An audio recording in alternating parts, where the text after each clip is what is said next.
Assalamualaikum warahmatullahi wabarakatuh. Waalaikumsalam warahmatullahi wabarakatuh. Bismillahirrahmanirrahim. Alhamdulillahi rabbil alamin. Wa bihi nasta'in ala umurid dunya waddin. والصلاة والسلام على أشرف الأنبياء والمرسلين سيدنا ومولانا محمد وعلى آله وأصحابه المجاهدين الطاهرين أما بعد. Saudara-saudara kaum muslimin rahimakumullah, Al-Quranul Karim sebagai kitab suci, pedoman utama dan pertama bagi kita umat Islam, penuh berisi tuntunan-tuntunan luhur dan terpuji yang menyangkut berbagai aspek kehidupan manusia, sejak dari yang sekecil-kecilnya sampai kepada yang sebesar-besarnya. Seruan, ajakan, dan dakwah yang disampaikan oleh Al-Quranul Karim selalu bersifat human interest. Artinya ada konteksnya, ada keterkaitannya dengan orang yang menjadi seruan daripada dakwah Al-Quranul Karim itu sendiri. Orang-orang tua kita dulu berkata bahwa penari yang baik biasanya mengerti irama gendang. Dakwah hanya akan sampai apabila dia ada keterkaitan dengan pendengar penerima dakwah itu sendiri. Masyarakat Quraisy adalah satu masyarakat yang gemar berniaga, berusaha di bidang bisnis, perdagangan, sehingga bahasa yang disampaikan kepada mereka juga banyak menggunakan bahasa bisnis. Pada pertemuan kali ini kita akan membicarakan ayat 10 dari surah As-Saff, di mana Al-Quranul Karim memberikan satu tuntunan luhur dalam kehidupan masyarakat manusia zaman dahulu, sekarang, dan di masa yang akan datang. Dalam surah As-Saff ayat 10, Allah Subhanahu wa ta'ala berfirman, A'udzu billahi minasy syaithanir rajim. Ya ayyuhalladzina amanu hal adullukum ala tijaratin tunjikum min azabin alim. Wahai orang-orang yang beriman, maukah kamu semua aku tunjukkan kepada satu perniagaan, satu bentuk perdagangan, satu bisnis yang akan menyelamatkan kamu seluruhnya dari azab yang sangat pedih. Marilah kita lihat bahasa yang dipakai di sini, hal adullukum ala tijaratin. Maukah kamu semua aku tunjukkan satu bisnis, satu niaga, satu dagang yang akan menyelamatkan kamu seluruhnya dari azab yang sangat pedih. Di tengah masyarakat pedagang, Al-Quran berbicara dengan bahasa pedagang. Karena bagaimanapun kita mengerti, dakwah hanya akan berhasil kalau bersifat human interest. Jangan berbisik kepada orang tuli, jangan tersenyum kepada orang buta. Saudara berniat ramah, ada orang buta diajak senyum, keramahan itu cuma milik sebelah pihak. Yang diajak senyum tidak mengerti kebaikan saudara. Sama saja orang budak dibisikin. Jangankan berbisik, kita teriak pun mereka tidak dengar, apalagi dibisiki. Tidak bersifat human interest. Sama juga saudara pidato di depan nenek-nenek lalu cerita tentang perkembangan politik Timur Tengah. Ini tidak bersifat human interest. Quran adalah untuk segala umur. Ia berbicara untuk segala lapisan manusia dengan berbagai macam predisposition. dengan berbagai macam latar belakang. Kepada petani, mereka akan tertarik jikalau kita berbicara dengan bahasa petani. Kepada pegawai negeri, mereka akan tertarik jikalau kita berbicara dengan gaya bahasa pegawai. Kepada pedagang, maka Al-Quran menggunakan gaya bahasa hal adullukum ala tijarati. Maukah kamu semua aku tunjukkan kepada satu perdagangan, satu bisnis yang akan menyelamatkan kamu dari azab siksaan yang amat pedih? Jawaban tentu saja mau. Tidak ada orang yang tidak mau kalau ditunjukkan kepada satu keuntungan. Saudara-saudara, mau apa tidak saya tunjukkan satu dagang yang bisa menyelamatkan saudara dari azab yang pedih? Jawaban tentu mau. Maka baru masuk kepada seruan Al-Quran itu, kalau kamu semua mau ditunjukkan kepada satu bisnis, satu usaha, satu dagang yang bisa menyelamatkan kamu semua dari azab yang sangat pedih, maka bisnis itu tidak lain. Pertama, tu'minuna billahi, yaitu engkau beriman kepada Allah subhanahu wa ta'ala. Beriman dengan seyakin-yakinnya, meresap sampai ke tulang sumsum yang paling dalam, melekat dan melembaga iman itu dalam kepribadian kita, kemanapun kita pergi, dimanapun saja kita berada. Iman semacam inilah yang mendorong dinamika kehidupan, sehingga manusia mempunyai satu sugesti untuk berbuat dan memanfaatkan waktu-waktu dalam kehidupan ini dengan sebaik-baiknya. Iman akan menyelamatkan manusia dari azab siksaan yang sangat pedih di dunia, lebih-lebih di akhirat nanti.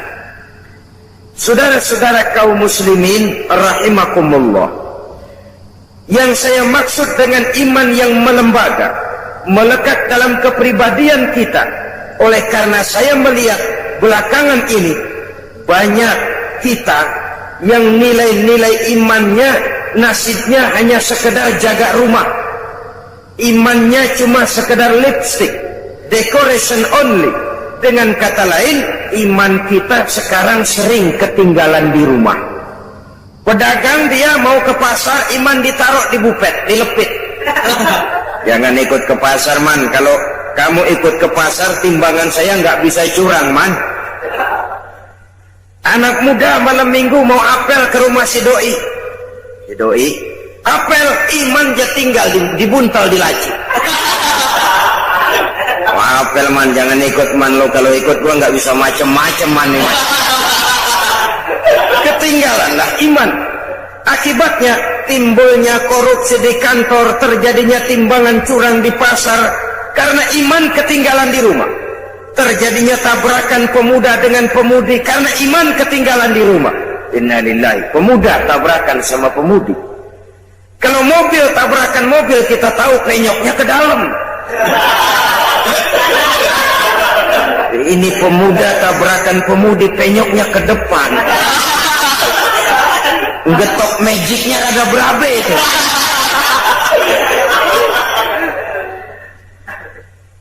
Iman yang melekat, melembaga kemanapun kita pergi, dimanapun kita berada. Ini nanti pada gilirannya akan melahirkan satu disiplin yang murni, yang tumbuh dari dalam jiwa. Dalam satu seminar tentang merosotnya disiplin nasional, saya katakan, disiplin nasional sekarang ini dirasakan merosot. Pertama, karena menipisnya budaya malu. Budaya malu menipis karena iman menipis, orang jauh dari agama. Bisa dibayangkan kalau budaya malu sudah menipis, orang lalu pakai filsafat cuek dalam kehidupan.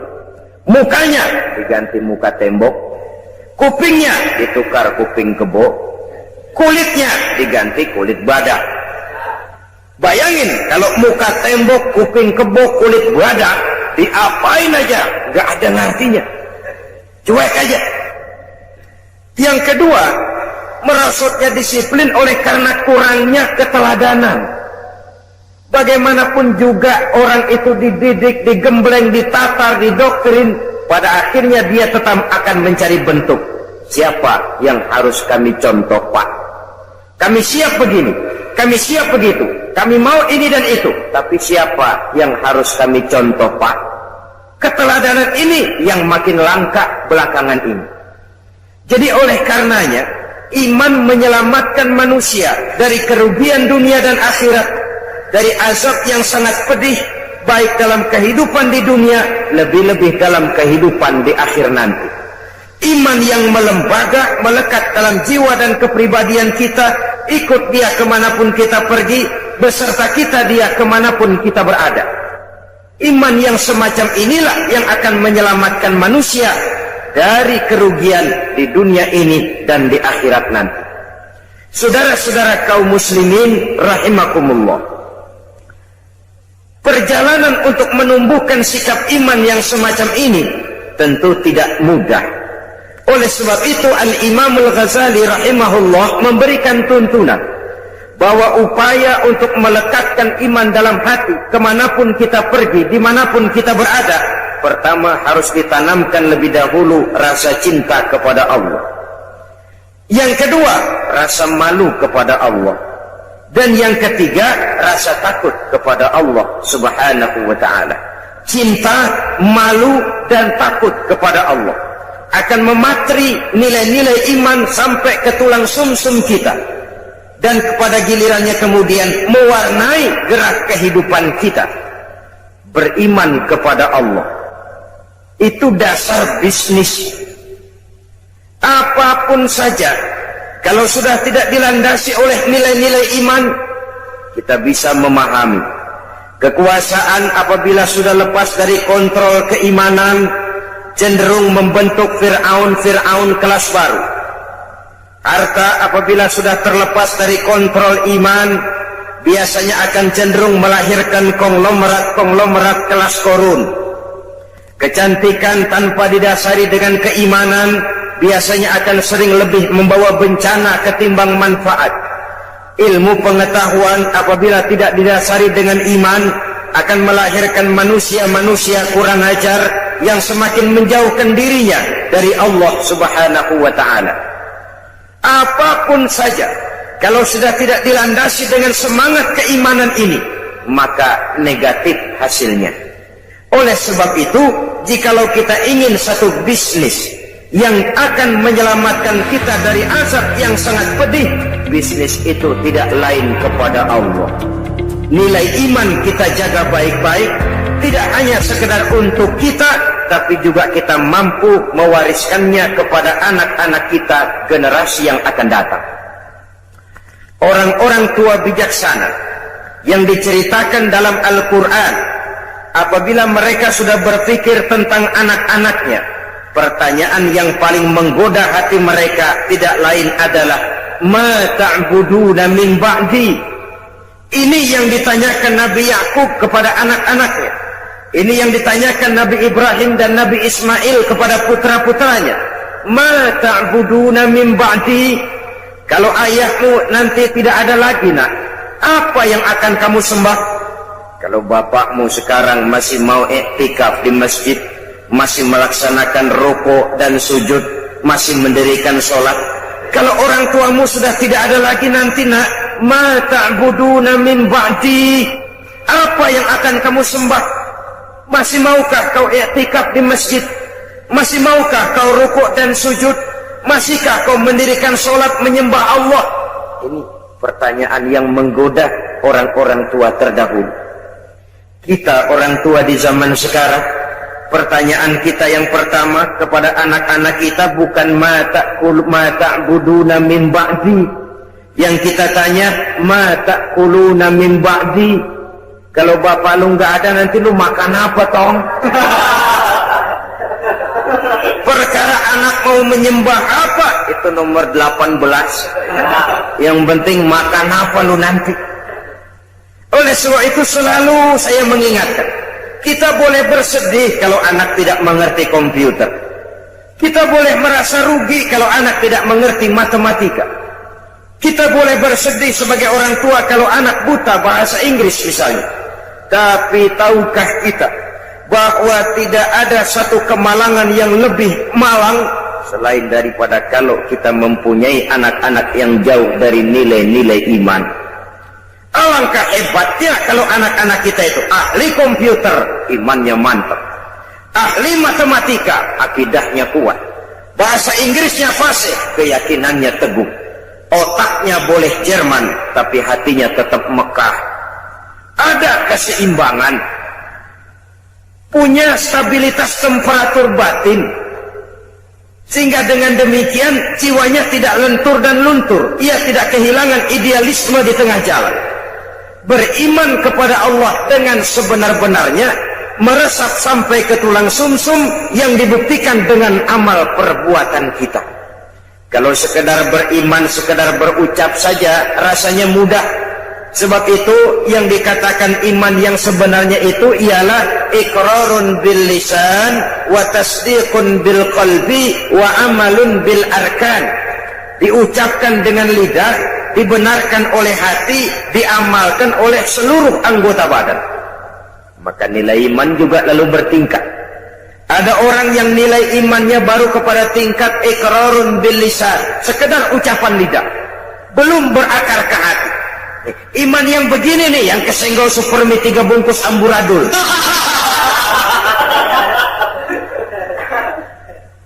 Imannya baru sekedar iqrarun bil lisan, sekedar ucapan lidah, belum berakar di hati. Mudah goyah seperti buih di lautan. Ada yang selain sudah diucapkan oleh lidah, dimantapkan, dibenarkan oleh hati. Lidahnya mengucapkan amantu billah, saya beriman kepada Allah. Hatinya meyakinkan itu sedalam-dalamnya, tapi belum diamalkan melalui anggota badannya. Oh, saya sih biar nggak sembahyang, iman mantep mas. Mantep. Jangan coba-coba ganggu agama saya, tak celurit sampean. Sembahyang enggak, agama dihina, marah bukan main. Ya lumayan. Fanatismenya tinggi. Saudara-saudara, nilai iman yang tertinggi itu setelah diucapkan oleh lidah, diamalkan oleh seluruh anggota, dibenarkan oleh hati, diamalkan oleh seluruh anggota badan. Nyawa taruhannya, iman tidak goyah. Nah, beriman kalau belum dapat hidayah itu sulit. Tapi menjaga iman setelah mendapat hidayah jauh lebih sulit. Tantangan semakin berat. Tapi mari pada kesempatan ini kita bercermin dari perjalanan hidup seorang wanita bernama Masito. Saudara kenal Masito? Kenal? Di mana kenalannya? Dalam sejarah, Masito ini wanita budiman yang teguh menjaga iman. Menurut riwayat, dia ini kan hidup dan tinggal di istana Fir'aun, menjadi penyisir rambut keluarga istana. Satu hari sedang menyisiri rambut, jatuh sisir itu. Mulutnya refleks berkata, ya Allah, sisir jatuh ke bawah. Kata-kata Allah ini didengar oleh intel Fir'aun. Dilaporkan kepada Fir'aun. Lapor, bos. Kata Fir'aun, ada apa? Ada bahaya. Bahaya apa?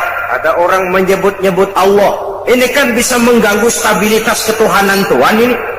Kalau dibiarkan bahaya. Oh, begitu? Iya. Siapa manusianya? Masito. Masito? Oh. Tangkap, tangkap. Masito. Saya ada dengar-dengar kamu menyebut-nyebut Allah ya? Iya. Memangnya kenapa? Siapa Allah itu Masito? Allah itu Rabbi wa Rabbukum, Tuhan saya dan Tuhan-Tuhan juga. Lah, jadi saya ini kau anggap apa Masito? Tuhan adalah Tuhan dan Tuhan bukan Tuhan. Masito, gendeng sampean. Satu Mesir orang menyembah saya semua. Tiba-tiba kau menyatakan ada Tuhan lain selain saya. Keyakinanmu membahayakan posisi saya Masito. Sudahlah, kamu jangan macam-macam. Kamu mau apa sih? Rumah? Kendaraan? Beras? Supermi? Beasiswa? Sudah, jangan bertuhankan Allah. Tuhanmu saya saja sudah. Tidak bisa Masito. Tidak bisa Fir'aun, kata Masito. Rabbi Allah, Tuhan saya tetap Allah. Kamu tetap dengan keyakinanmu seperti itu? Tetap. Dan kamu tahu resikonya? Apa? Kamu akan saya siksa Masito. Silahkan. Kamu berani? Demi iman. Kamu memang gila Masito. Firaun, Tuhan boleh beli jasad saya, tapi jangan mimpi bisa membeli jiwa saya. Tuhan boleh kuasai jasmani saya, tapi jangan mimpi bahwa Tuhan akan bisa menguasai akidah dan keyakinan saya. Nekat kamu Masito ya. Apa boleh buat? On? Firaun, itu tuh manggilnya On. Tidak cuma sekedar saya siksa Masito, kamu akan saya bunuh. Boleh? Kamu tidak takut mati? Sekarang saya mati, nanti juga saya mati Fir'aun. Dan bagaimanapun lebih baik mati berkalang tanah daripada hidup bercermin bangkai. Adalah lebih terhormat melarat karena mempertahankan iman daripada saya hidup mewah dengan menjual akidah. Biar nyawa berpisah dari badan, asal iman jangan berpisah dari hati. Terlalu mahal akidah ini kalau harus ditukar dengan kesenangan dunia yang tidak seberapa, Un. Tidak cuma kamu Masito, anak-anakmu akan saya bunuh. Boleh. Kamu tidak sayang dan cinta kepada anak-anakmu? Jangan tanya soal itu, Fir'aun.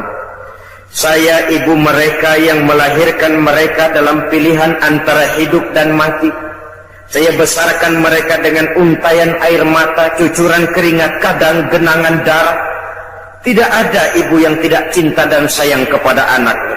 Tapi ini akidah. Iman saya lebih mahal daripada kecintaan saya kepada anak-anak saya. Saya rela berpisah dengan mereka untuk iman. Tidak cuma anak-anakmu Masito, suamimu akan saya bunuh. Silahkan. Muangkel Fir'aun, kemarahannya sampai kepada puncaknya. Dia panggil tentaranya, siapkan tungku yang besar, isi dengan air, rebus sampai mendidih. Dicari tungku yang besar, dua pak moyangnya kuali.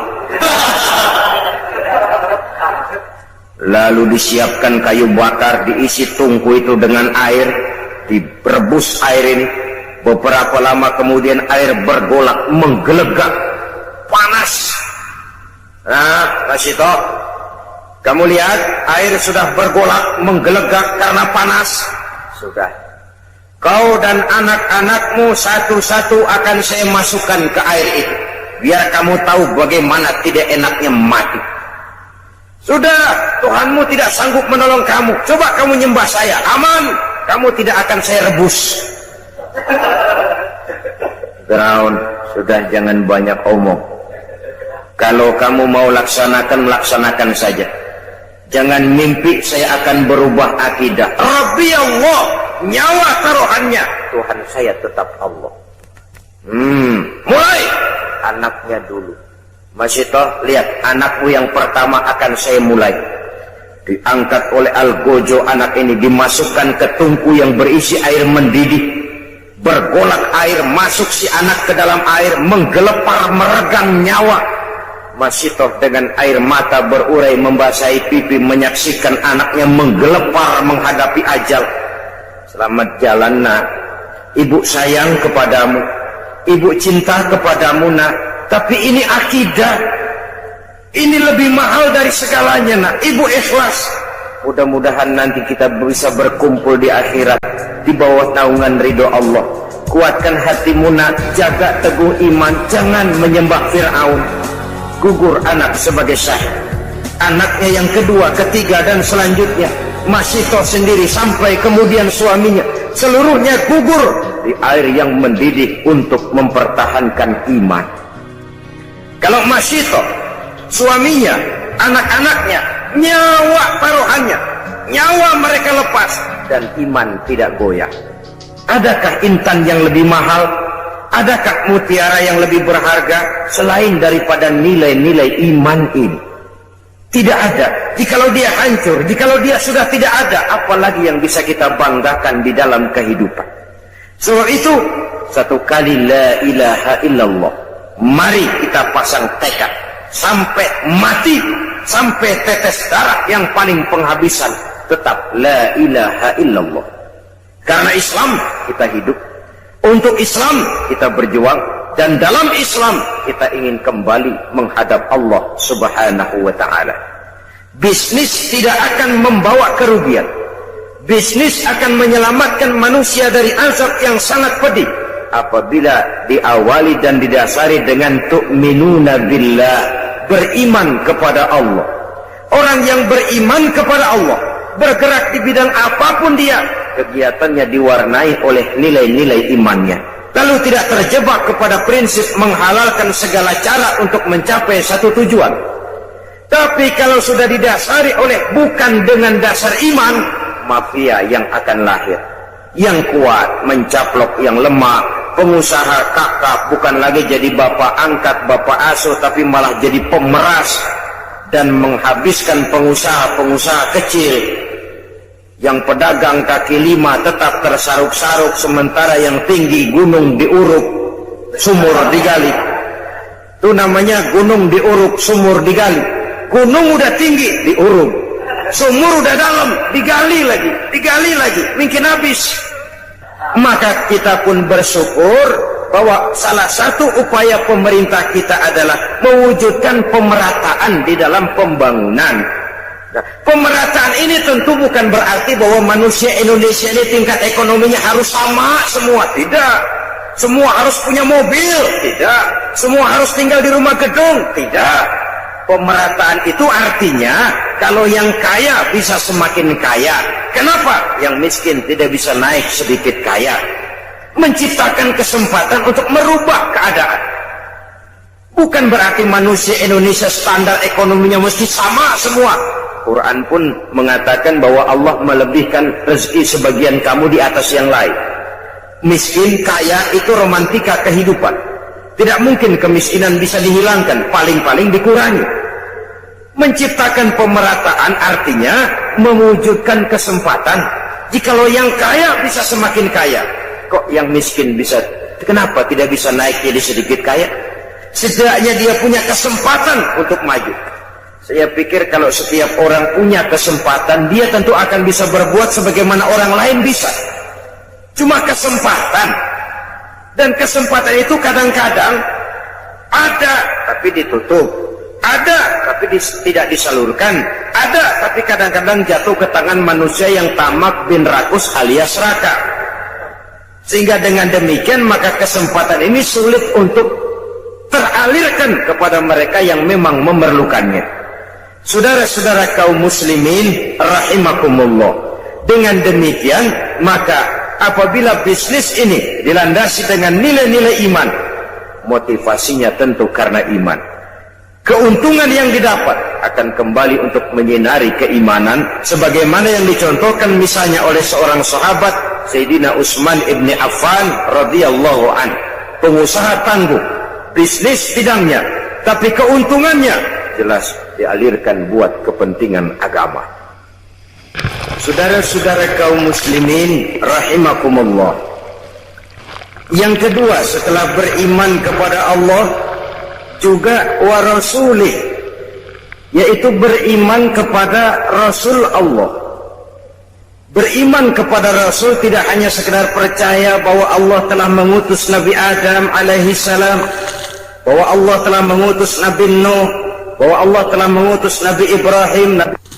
Saudara-saudara kaum muslimin rahimakumullah, seluruh rasul yang diutus oleh Allah, yang 25 jumlahnya yang wajib kita kenal namanya itu, seluruhnya berasal dan bersumber dari satu Tuhan yang sama.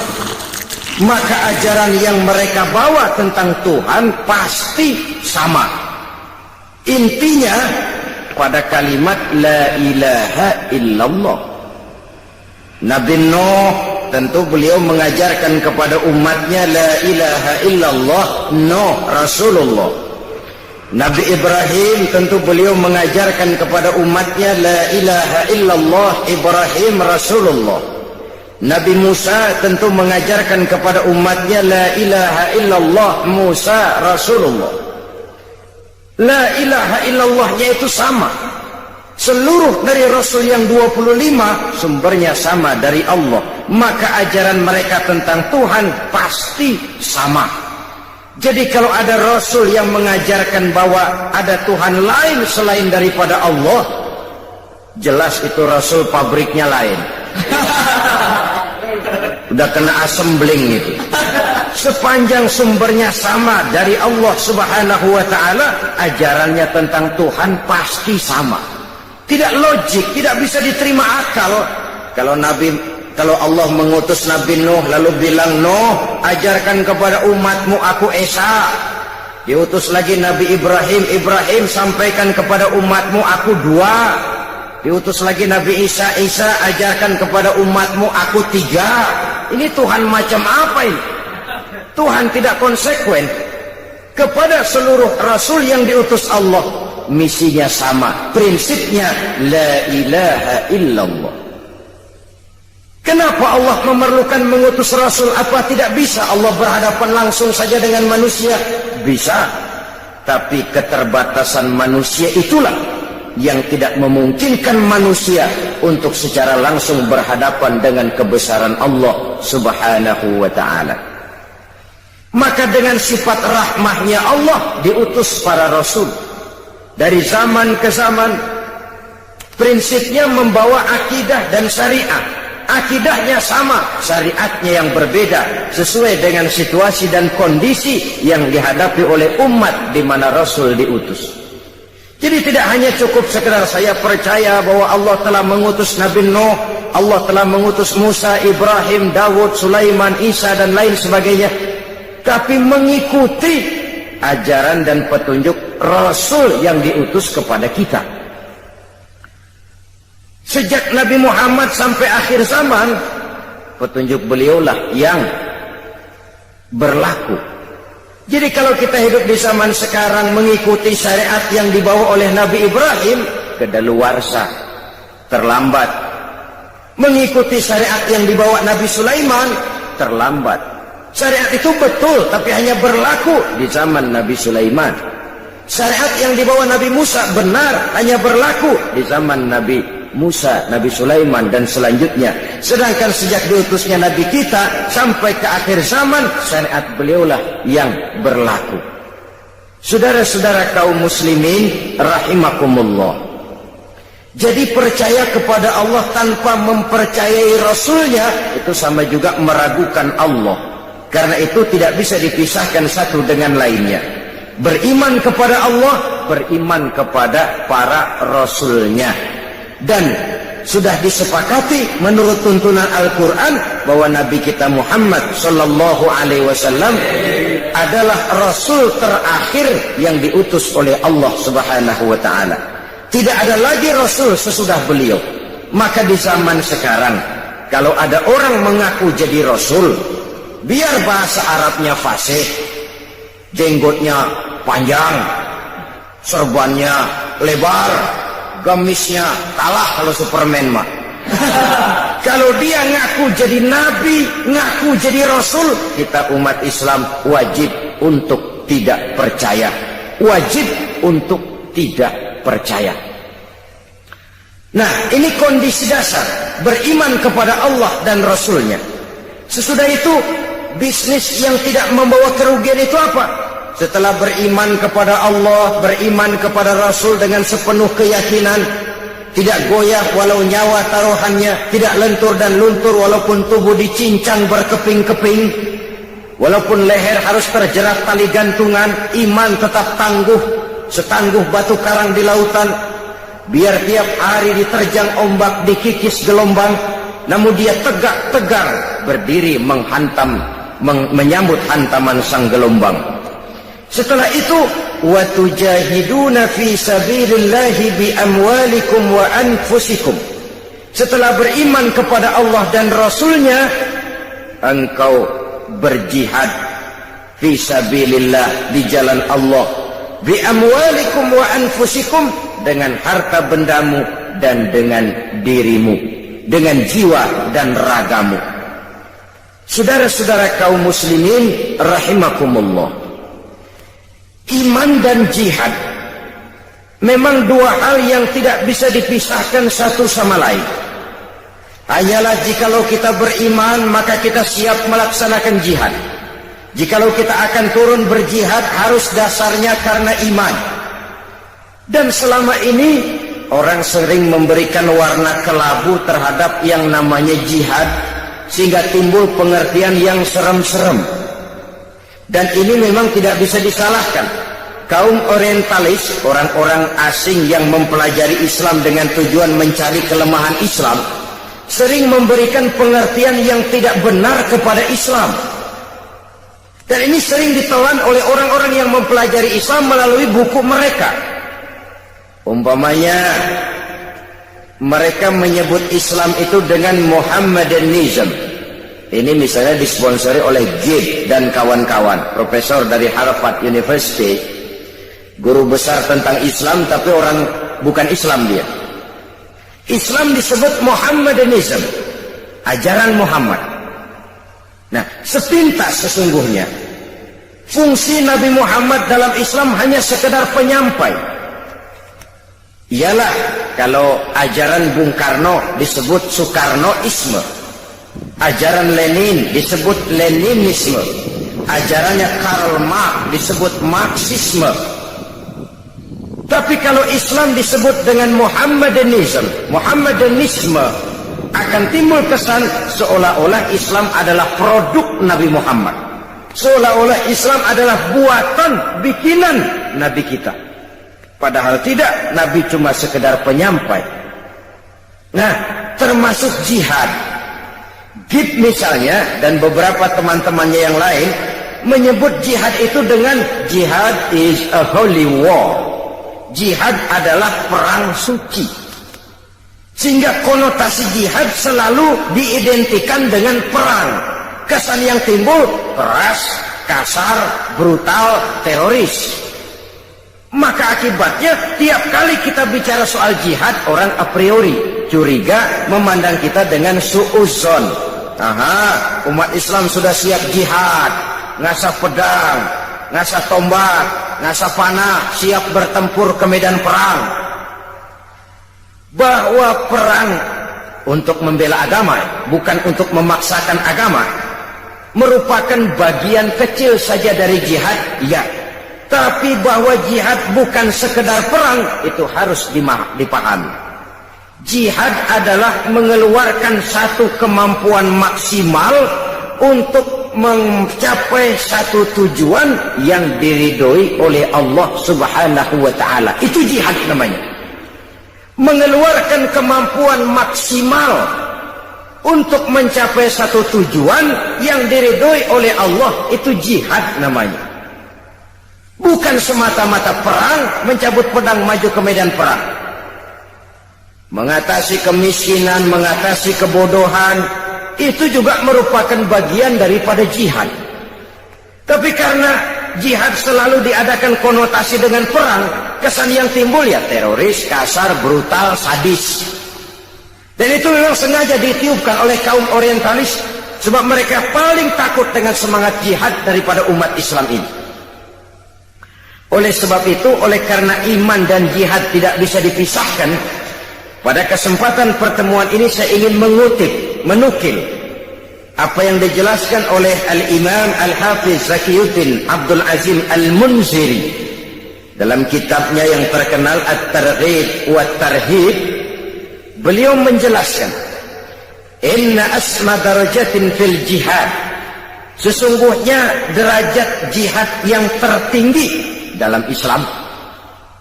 Pertama, saudara bisa lihat ini barangkali pada Targhib wa Tarhib juz 2 halaman 257. Nilai jihad yang tertinggi, pertama, muharabatil kuffar li ajli nasri dinillah, berperang melawan orang kafir dengan tujuan semata-mata untuk menolong agama Allah.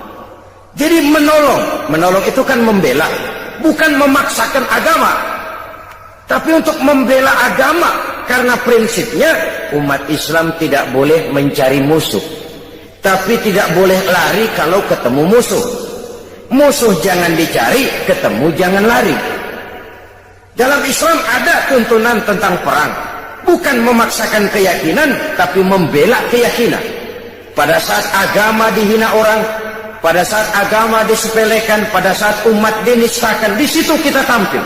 Tapi kalau tidak, kepada orang kafir kita siap hidup rukun, bergandengan, zimmi, kafir zimmi, orang kafir yang mau hidup damai dengan kita, darahnya haram, harta bendanya haram, mengganggu mereka sama dengan mengganggu Nabi.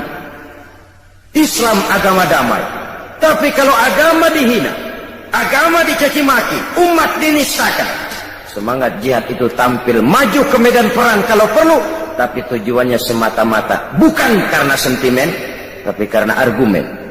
Bukan untuk mencari kemenangan, tapi untuk menegakkan kebenaran. Bukan untuk membalas dendam, tapi untuk menegakkan yang hak, membela, membantu agama Allah Subhanahu wa ta'ala. Dan ini kewajiban setiap kita. Sekarang memang kita tidak menghadapi perang Badar seperti di zaman Nabi, dengan pedang, dengan tombak, dengan panah. Tapi perang akidah kan terus berlangsung.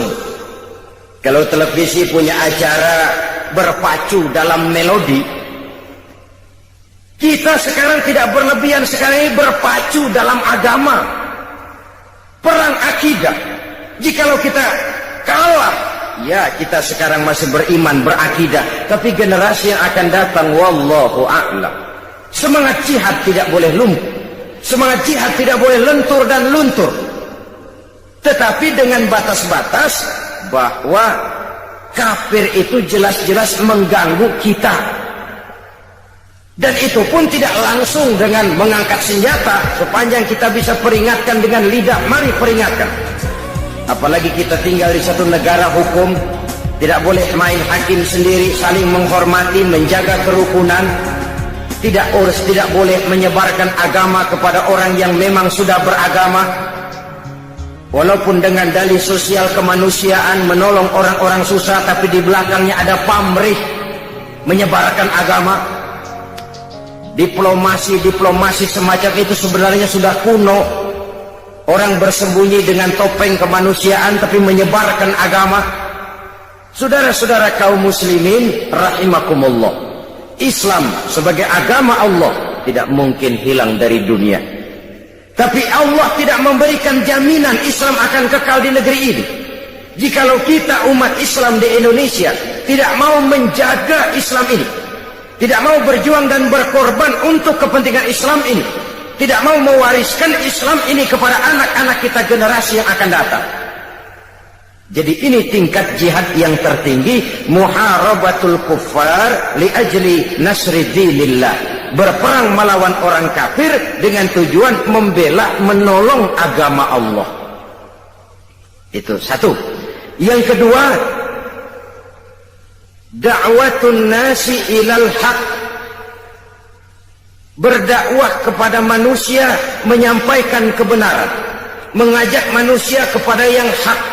Yang hak itu apa? Al-haqqu min rabbika. Kebenaran itu datang dari Tuhanmu. Apa yang datang dari Allah itu? Islam. Berdakwah adalah jihad dengan kemampuan yang ada pada kita. Bisa berdakwah lewat ilmu, lewat konsep, lewat gagasan dan lain sebagainya.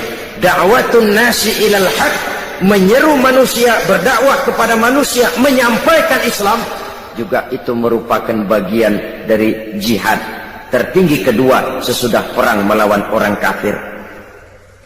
Yang ketiga, mujahadatun nafsi bittahalli bil makarim wat takhalli 'anil razail. Jihad ketiga yang tertinggi, berjihad melawan hawa nafsu dengan menghiasi diri dengan sifat-sifat yang terpuji dan mengosongkan diri dari sifat-sifat yang tercela. Itu jihad melawan nafsu, mengosongkan diri dari akhlak yang tercela, menghiasi diri dengan akhlak yang terpuji. Bagaimana kita berjuang menghilangkan hasud, sum'ah, riya, takabbur, ujub, dan lain sebagainya. Lalu bagaimana menghiasi diri dengan sabar, tawadhu, qanaah, ikhlas, yakin, dan lain sebagainya. Itu juga merupakan jihad. Sebab kalau tidak jihad yang jadi landasan dasarnya, sulit untuk melakukan hal semacam itu. Yang keempat, mujahadatus syaitan bidaf'i ma ya'ti bihi minasyubuhat. Berjihad menghadapi setan dengan menolak hal-hal subuhat yang dibawa oleh setan. Setan itu kalau dia tidak bisa membawa kita ke jalan zalim, kegelapan, dia bikin samar-samar jalanan, dia bikin remeng-remeng. Gelap nih, udah jelas kita nggak mau menempuh. Minuman keras haram, itu mutlak. Nah, setan bikin remeng-remeng dah. Kalau nggak teler mah kagak. Enggak katanya. Dibikinnya remeng-remeng. Itu menolak yang kayak begitu itu memerlukan jihad. Saudara hadirin, ma'asyiral muslimin yang berbahagia.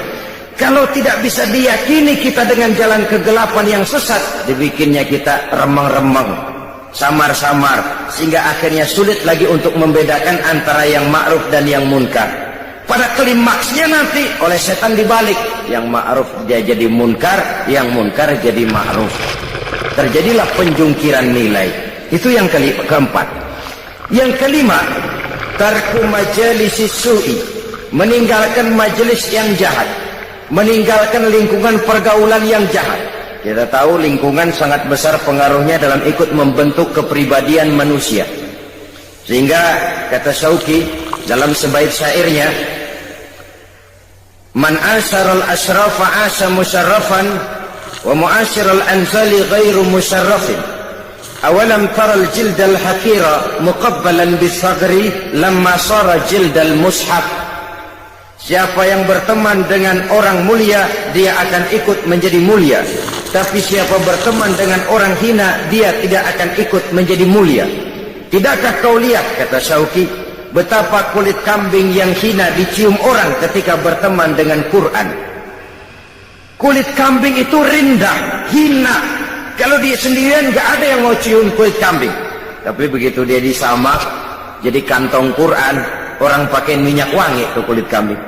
Dibawa, diambil, dicium dulu, dijunjung tinggi. Kenapa? Kantong Quran. Kulit kambing berteman sama Quran, mujur, dihormati orang lantaran temannya Quran. Tapi begitu tuh kulit kambing berteman sama kayu, jadi beduk, orang kemplang dulu.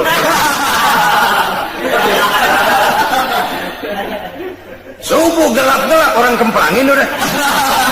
Itu kalau dipikir-pikir dikit banget tuh, salah milih temen doang tuh kulit kambing. Yang temennya Quran dihormatin, yang temennya kayu lantaran beduk, orang gaplokin dulu.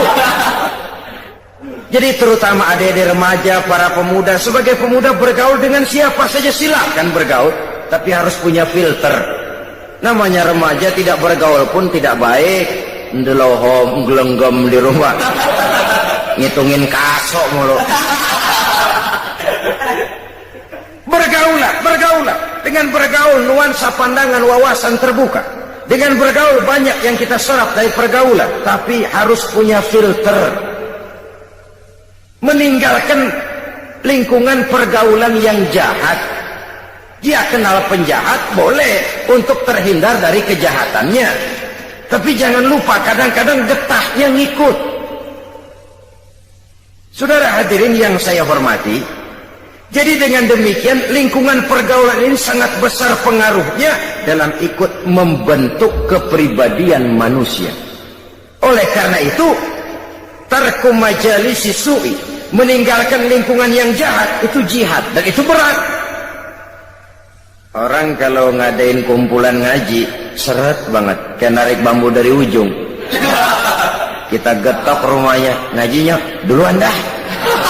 Duluan, saya nyusul belakangan. Ya tentu, masa nyusul duluan, tentu saja belakangan. Saudara-saudara, tapi kalau kita membentuk satu pub, satu klub yang tidak berorientasi kepada kehidupan beragama, itu gampang benar suburnya itu. Banyak peminatnya. Tapi kalau sudah namanya majelis taklim atau kegiatan sosial menyantuni yatim piatu, peminatnya rasanya langka, seret.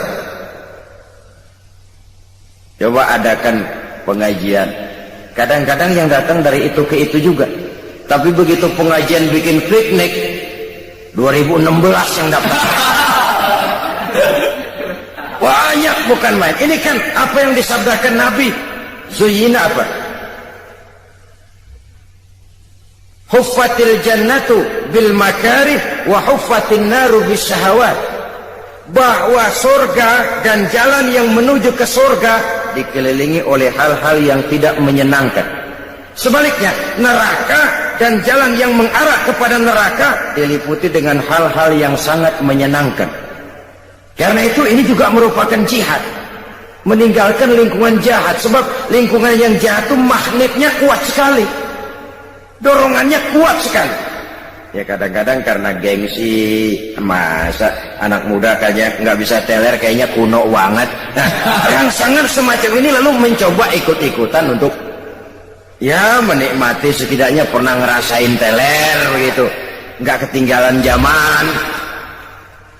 Ini juga memerlukan jihad. Karena itu saya titipkan sekali lagi, bergaul dengan siapapun persilahkan, tapi harus punya filter. Karena lingkungan pergaulan sangat besar pengaruhnya dalam ikut membentuk watak dan kepribadian manusia.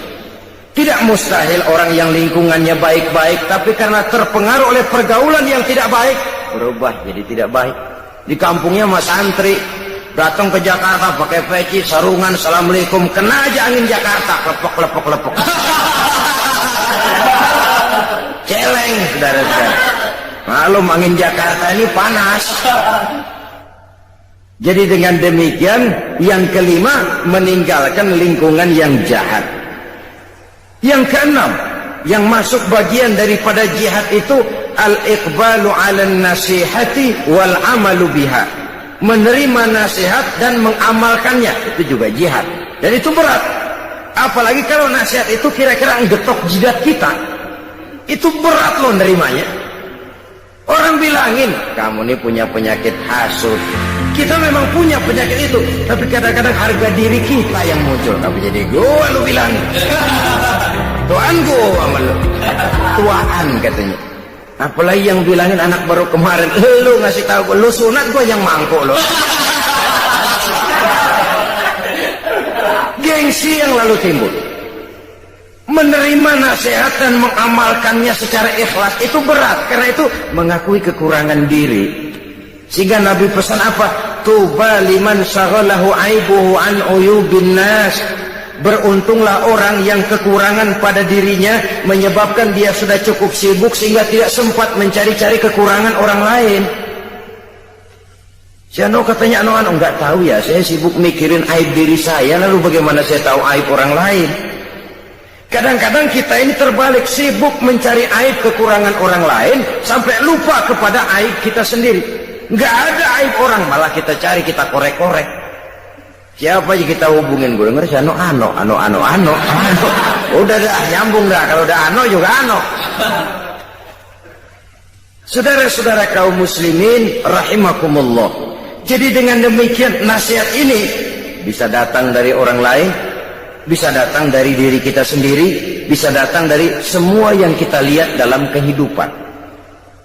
Semuanya kita terima, kita amalkan yang baiknya, kita saring yang tidak baiknya untuk tidak kita gunakan di dalam kehidupan. Jadi dengan demikian termasuk memerangi kemiskinan, memberantas kebodohan, jihad, menyantuni yatim piatu, jihad, mengembangkan majelis taklim, jihad, memakmurkan masjid, jihad. Kata-kata jihad itu sangat luas. Bahkan istiqomah dalam beribadah kepada Allah Subhanahu wa ta'ala juga merupakan jihad. Nah, kalau demikian halnya, apa alat yang dipakai untuk melaksanakan jihad? Pertama amwal, yang kedua anfus. Dengan segenap harta bendamu dan dengan jiwa dan ragamu. Harta benda ini, jiwa raga ini siap kita gunakan untuk jihad fi sabilillah, dalam artian yang seluas-luasnya, bukan dalam artian yang sempit. Harta barulah berfungsi sebagai harta kalau dia menjadi alat jihad kita, menunjang jalan untuk menuju ridho Allah Subhanahu wa ta'ala. Lagi pula apa sih yang kita miliki dalam arti mutlak di dunia ini? Kita cuma sekedar hak guna pakai. Harta itu titipan. Kita kumpulkan sebanyak-banyaknya sesuatu yang kita tidak akan bawa pulang ke alam barzakh nanti. Kita sibuk menghalalkan segala cara. Kalau perlu 7 turunan kita tidak ingin miskin. Tetapi kita sadar itu tidak akan kita bawa nanti ke alam barzakh. Itu semua cuma sekedar hak guna pakai, hak mutlak hanya untuk Allah Azza wa Jalla. Harta dan diri, jiwa dan raga sepenuhnya sudah kita kontrak, sudah kita adakan satu transaksi dalam bisnis ini untuk kita gunakan sebagai jihad di jalan Allah Subhanahu wa ta'ala. Satu kali bisnis ini sudah kita tujukan kepada Allah, jangan berbisnis kepada yang selain Allah. Amwal dan anfus, harta dan jiwa dan raga, seluruhnya sudah kita transaksikan kepada Allah Subhanahu wa ta'ala. Itulah saham kita, amwal dan anfus. Kalau itu tidak kita salurkan di jalan Allah, kita tidak akan punya saham untuk kehidupan di akhirat nanti. Saudara-saudara kaum muslimin rahimakumullah, lalu diakhiri ayat ini dengan pernyataan Allah, dzalikum khairul lakum in kuntum ta'lamun yaghfir lakum dzunubakum wa yudkhilkum jannatin tajri min tahtihal anhar. Jikalau itu semua kamu laksanakan, kamu beriman kepada Allah dan Rasulnya, kemudian kamu berjuang di jalan Allah dengan harta bendamu dan jiwa ragamu, yang demikian itu lebih baik bagimu kalau kamu mengetahuinya. Kalau itu kamu laksanakan, yaghfir lakum dzunubakum, Allah akan mengampuni segala dosamu, wa yudkhilkum jannatin tajri min tahtihal anhar, dan dimasukkannya kamu ke dalam surga yang di bawahnya mengalir sungai-sungai. Di sini penilaian Allah kepada kita. Mungkin tahajud kita rada kurang, tapi nilai jihad kita diterima Allah. Yaghfir lakum dzunubakum. Allah Maha tahu, Maha luas ilmunya, menilai manusia dari berbagai segi perjuangannya. Semoga kita diberikan kekuatan oleh Allah Subhanahu wa ta'ala untuk melaksanakan apa yang diajarkan dalam ayat ini. Terima kasih atas perhatian saudara. Mohon maaf atas segala kekurangan. Usikum wa nafsi bitaqwallah. Wassalamu alaikum warahmatullahi wabarakatuh. Waalaikumsalam warahmatullahi